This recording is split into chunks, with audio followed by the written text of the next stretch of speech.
اچھا علی بھائی یہ بتائیں، یہ جو 11ویں 12ویں کا کھانا پکایا جاتا ہے اس پہ تو بڑی گرما گرمی ہو گئی تھی، بلکہ اس پہ تو انہوں نے مولانا کوکم نورانی اکاڑوی صاحب نے اسی پہ کہا تھا میرے خیال سے قاسم بھائی، انہوں نے کہا جی جو حلال کے ہیں نا وہ اس کو حلال کہتے ہیں، جو حلال کے نہیں ہیں وہ اس کو حلال نہیں کہتے. اس پہ اتنی گرما گرمی ہوگی. دیکھیں جی، اس بول ٹی وی کے پروگرام میں 2 جملے انتہائی علماء کی لیے لمحہ فکری ہیں. ایک جو اہل حدیث عالم تھے، کیا نام ہے ان کا، خلیل الرحمان جاوید صاحب، خلیل الرحمان جاوید صاحب نے جو بریلویوں کے بارے میں کہا کہ ہندو جو ہیں وہ کھڑا کر کے پوچھتے ہیں اور بیروی لٹا کے پوچھتے ہیں. یہ بالکل غلط جملہ بولا ہے. بریلوی پوچھتے نہیں، اگر کچھ جو حلائے اس طرح کے کام کرتے ہیں تو یہ بالکل غلط ہے کہ ایک مکتب فکر کو آپ کیٹاگوریکلی اس طریقے سے کہیں. قبروں سے مانگنا غلط ہے. قبر کو پوچھتا ہے یا سجدہ کرنا چند جوہلا کرتے ہیں، ان کے علماء یا ان کی کتابیں تو اس کو آن نہیں کرتی ہیں. دعوت اسلامی والے میجورٹی ہیں، بتائیں یہ کون سے قبر کو سجدہ کرتے ہیں جا کے، یہ جملہ. اور دوسرے جو کوکم نورانی صاحب جن کے لیے بڑا مشہور ہے جی، میرے نبی پاک صلی اللہ علیہ وسلم، لوگ کہتے ہیں بڑے میٹھی میٹھی باتیں کرتے ہیں. پتہ چل گیا کتنے میٹھے ہیں. اتنی گندی بات کی ہے کہ کوکم نورانی کی اپنی اولاد یا اس کی بیوی یہ سنے تو وہ اس کو گھر میں نہ داخل ہونے دے. اور اس وقت بے شرم ہے وہ ڈاکٹر عامر لیاقت یزید، میں اس کو حسین تو کہتے ہیں، مولا حسین کا نام بھی نہیں اس کے ساتھ لینا چاہوں گا، کہ اس نے جو ہے نا اس کو ٹوکا بھی نہیں ہے. یہاں اس نے کہا جی خلیل صاحب میرے کہنے میں معافی مانگ دینا. بھائی کوکم نورانی سے کیوں نہیں معافی منگوائی؟ بیسیکلی مسئلہ یہ ہے کہ وہ دیکھتا ہے کہ پبلک ڈائنامکس کیا ہے.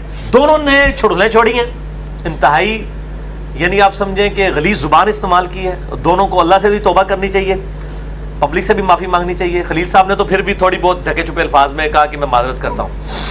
کوکم نورانی نے نہیں مانگی.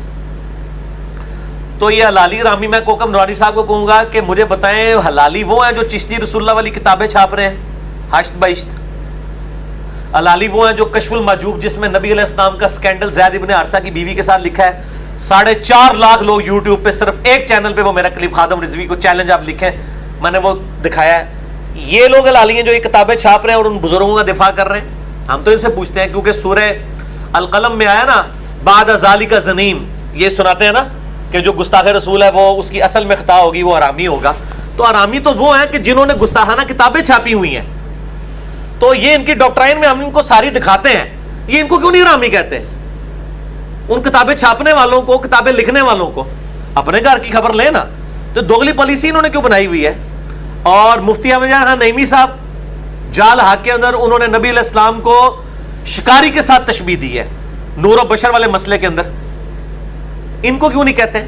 چلو جی پرانی کتابیں تو میں حوالے دے چکا، کشف المحجوب، حشت بہشت، میں نے اس کے حوالے ویڈیو میں کیمرے میں دکھائے ہیں. آپ لکھیں علامہ خادم حسین رضوی کو اوپن چیلنج، میرا وہ کلپ کھل جائے گا.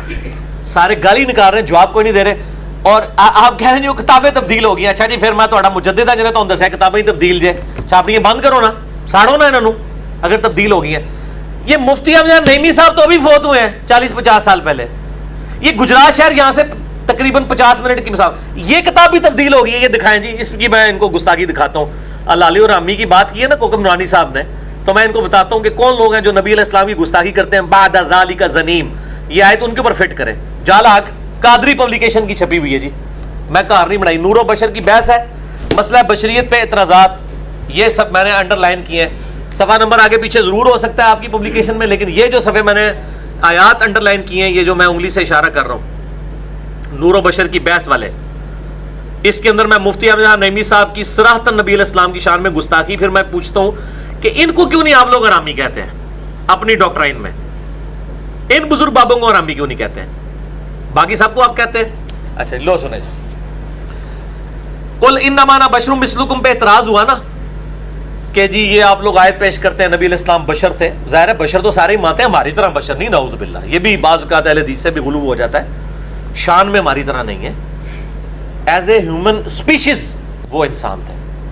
اس کا جواب دیتے وہ کہتے ہیں کہ قرآن میں جو آیت ہے نا کہ اے نبی تم فرما دو کہ میں تم جیسا بشر ہوں، وہ کہتے ہیں کہ دیکھیں، اور اللہ کی طرف سے خود وغالت کر رہے ہیں. اللہ تعالیٰ فرماتا ہے کہ اللہ کہتا ہے دیکھیں اے محبوب ہم تو آپ کو نہیں کہیں گے کہ آپ بشر ہیں، آپ خود ہی کہہ دیجئے.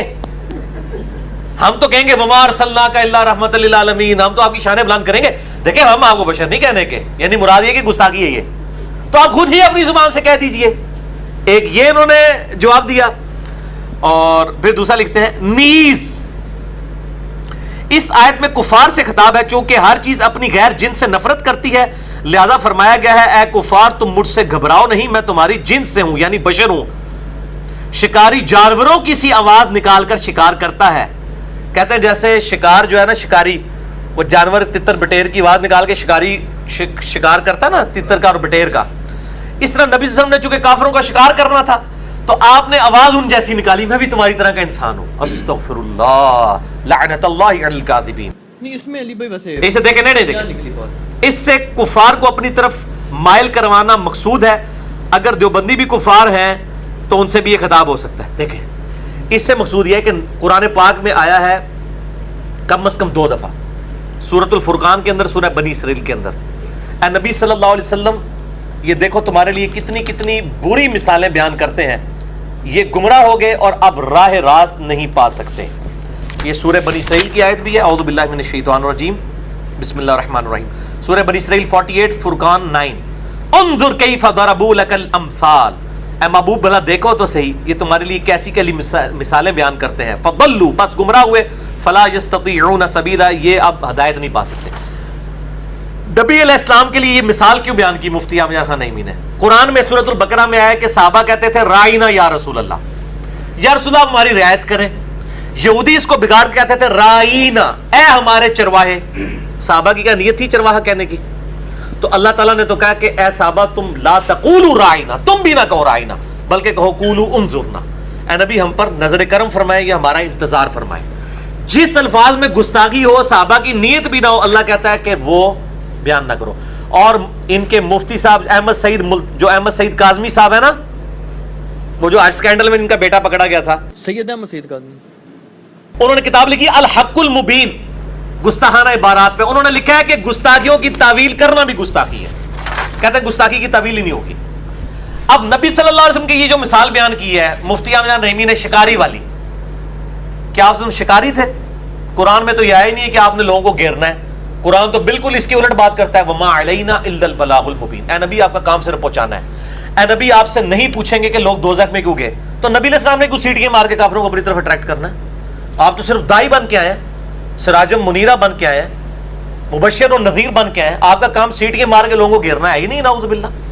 تو یہ اس نے نبی علیہ السلام کو شکاری کے ساتھ منسوب کیا۔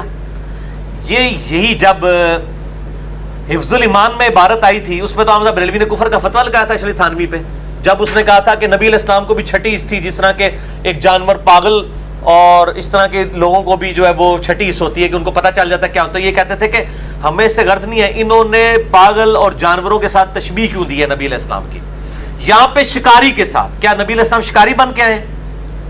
قرآن میں کہیں آیا کہ اے نبی تم شکار کرنے والا بنا کے بھیجا، انا ارسلناک شاہدا ومبشرا ونذیرا وداعیا الی اللہ باذنہ وسراجا منیرا۔ آپ تو ایسے آفتاب ہے جو لوگوں کو چمکا دیتے ہیں، آپ کا کام صرف دعوت دینا ہے، آپ لوگوں کو گھیرنے کے لیے تو آئے نہیں ہیں، صرف دعوت دینے ہیں۔ انا ہدیناہ السبیل اما شاکرا واما کفورا، جس کی مرضی وہ قبول کرے، جس کی مرضی نہ قبول کرے۔